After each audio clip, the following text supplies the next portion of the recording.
Egypt has been witnessing a series of tumultuous political events accompanied by waves of brutal repression. Security forces violently quashed street protests, resulting in thousands of deaths and injuries, and the arbitrary detention of thousands of journalists, human rights defenders, and protesters. As a result of the continuous bloody repression in Egypt, EU member states decided to suspend export licenses to Egypt of equipment used for internal repression.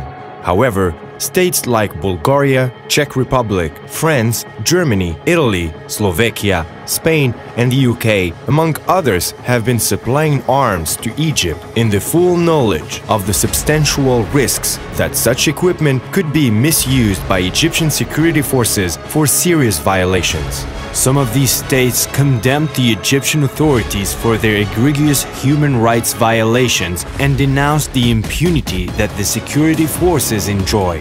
Yet, they continued to supply Egypt with a range of security equipment used to commit these very violations. These transfers were made and continued to be made even though the Egyptian authorities have taken zero steps towards accountability and have failed to introduce any measures to signal an end to their pattern of human rights abuses, and despite the EU ban.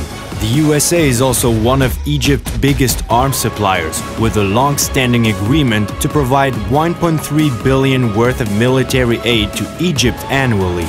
But France is by far Egypt's leading supplier. France delivered arms for over 4 billion euros to Egypt between 2015 and 2017.